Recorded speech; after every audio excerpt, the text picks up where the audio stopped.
Hello everyone, welcome to my another blog.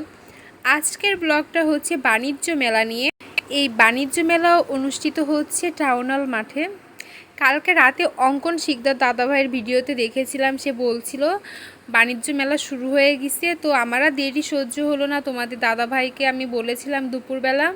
তো সে বলল যে যদি টাইম হয় তাহলে আজকেই নিয়ে যাব। তো এই যে আজকে আমরা চলে যাচ্ছি। অবশ্যই সাথে থেকে সম্পূর্ণ ভিডিওটা দেখবেন। তো যাওয়ার সময় আমার না এই লাইটটা দেখতে খুবই ভালো লাগে। তো আমি প্রতিবারই যাই আসি এই লাইটটা আমি ভিডিও করার চেষ্টা করি। আজকে একটু ভালোভাবেই হলো। তো এই যে আমি, তোমাদের দাদা ভাই আর আমার দুষ্টু, আমরা তিনজনে মিলে চলে যাচ্ছি বাণিজ্য মেলাতে। আমাদের এখানে পুলিশ লাইন মেলাটা পুরো 12 মাসই হয়, কিন্তু ওই মেলাটা না বেশি আকর্ষণীয় না, কারণ যেহেতু 12 মাস থাকে।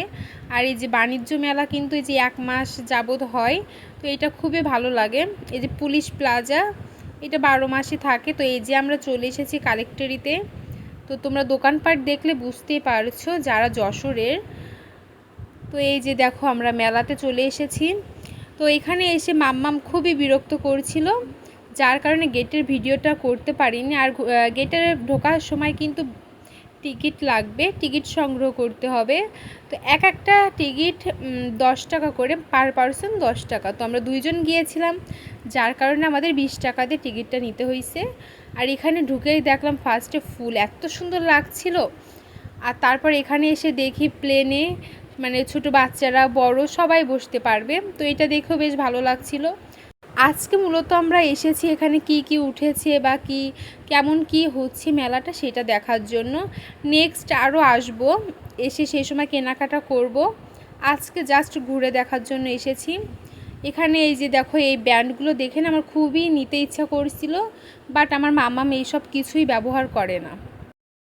এখানে অনেক দোকানপাট বসেছে এবং আরও বসবে, এখনও কমপ্লিট হয়নি।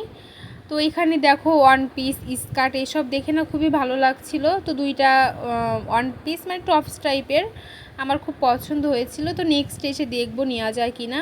আর এই ড্রাগনটাও দেখতে খুবই ভালো লাগছিল। আর এখানে মূল আকর্ষণ হচ্ছে লাইটিং। প্রতিবার বাণিজ্য মেলা হয় কিন্তু এত লাইটিং হয় না, এবার লাইটিংটার জন্য আরও বেশি ভালো লাগছে। তারপর আমরা চলে এসেছি এই দোলনাটায়, আমার মাম্মা মেতে উঠবে। তো সে তো একা একা উঠতে পারবে না, তার সাথে আমিও উঠেছি।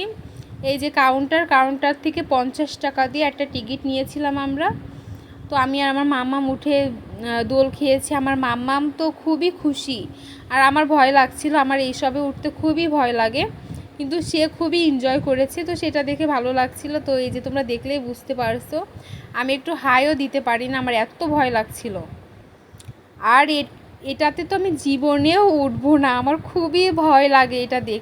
ছোটোখাটো নাগরদোলায় আমি কোনোদিনও উঠিনি, আর এতে তো আমি জীবনেও উঠবো না। আর এই দেখো এখানে বাচ্চাদের ওঠার জন্য এইগুলো খুবই ভালো লাগছিল দেখতে।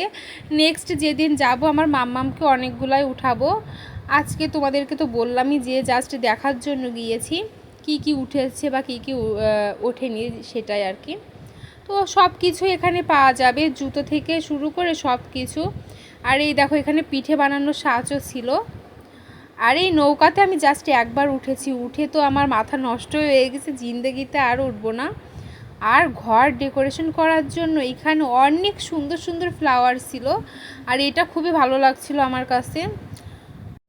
আর এখানে দেখো বাচ্চাদের জলের মধ্যে রাইড ছিল, এটাকে কি বলে আমি ঠিক জানি না। তো আমার মাম্মাম ওঠার জন্য বায়না করেছিল, বাট ও এটা চালাতে পারবে না। আর মেয়েরা তো চুরি পাগলি সবাই জানো। আর এখান থেকে আমার মাম্মামকে এটা কিনে দিয়েছিলাম, চকলেট বল, একদম বিচ্ছিরি খেতে এটা। আমি অল্প একটু ট্রাই করেছিলাম, তো তোমরা ভিডিওতে দেখতে পাবে। তারপরে এই টেডিগুলো দেখেও খুব ভালো লাগছিল। আর চলে এসেছিলাম আচারের দোকানে। আচার খেতে আমি খুবই ভালোবাসি, প্রত্যেকটা মেয়েই আচার খেতে খুবই পছন্দ করে, ভালোবাসে। তো এখান থেকে আমরা এক রকমের আচার নিয়েছিলাম। আর এই দেখো আমার মাম্মাম জাস্ট উপরের ক্রিমটুকু খাইছিল আর বাকিটুকু ফেলে দিয়েছিল। আর এই দেখো আমরা আচার নিয়েছি, তো এটা একদম মিষ্টি ছিল।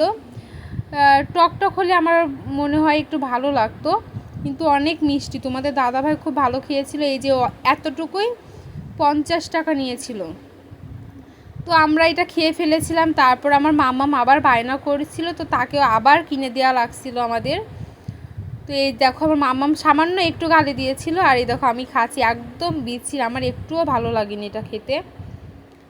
অনেক ধরনের ব্যাগ ছিল, আর দেখো কাঁকড়া ক্লিপ, অনেক সুন্দর সুন্দর জিনিস ছিল, চিপস ছিল, মানে এখনও আছে আর কি, পাপোশ।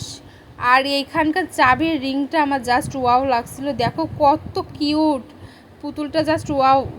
তো এই যে দেখো আমি, তো আমার মুখের অবস্থা দেখলে বুঝতেই পারছো যে আমি কতটা পরিমাণে ঘামি।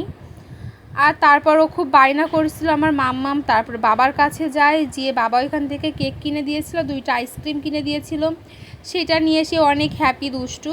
তো দেখো সে নাচও করেছিল। তারপরে এই যে এখন আমরা বাসার উদ্দেশ্যে বেরিয়ে পড়েছি। তো খুবই গরম ছিল আজকে, যার কারণে বেশিক্ষণ থাকা হয়নি, আর খুবই বিরক্ত করেছিল দুষ্টু আজকে। ওকে নিয়ে এখনও বাইরে বেরোনোই যায় না, যা দেখে বা যা দেখবে সেটা কেনার জন্য অনেক বায়না করে, কিন্তু কিছুই খায় না আর কি। তো এই যে দেখো আমরা চলে এসেছি প্রায় মণিহারের সামনে। এই যে তোমাদেরকে তো আগেই বলেছি এই লাইটটা আমার কাছে খুবই ভালো লাগে। আর মণিহারে কিন্তু এখন নতুন সিনেমা চলছে দাগি, তো নেক্সট ইচ্ছা আছে মণিহারে যাব, তো গেলে তো তোমাদের সাথে অবশ্যই শেয়ার করব। দেখতে দেখতে আমরা বাসায়ও চলে এসেছি, এই যে আমাদের সিটি কলেজ। আর এসে তোমাদের দাদা ভাই এখানে আইসক্রিম খাচ্ছিল, আমার আইসক্রিমটাই যে ছিল। আর এই দেখো আমার মাম্মাম বসে পড়েছে কেক নিয়ে, এই কেকটা সে খাবে। তো দেখো সে এখন হ্যাপি বার্থডে করছে, সে কেক কাটবে আর আমাদের হ্যাপি বার্থডে বলা লাগবে। যাই হোক, তারপরে এই দেখো সে কেমন চেটে চেটে খাচ্ছিল। যাই হোক, সে কেকটা পেয়ে অনেক হ্যাপি। সে তো সম্পূর্ণ কি সামান্য উপরের একটু ক্রিম খেয়েছে, আর কিছুই খায়নি। তো তোমাদের কেমন লাগলো অবশ্যই জানিও ভিডিওটা। ধন্যবাদ সবাইকে, ভালোবাসা অবিরাম, পাশে থাকবেন, সুস্থ থাকবেন।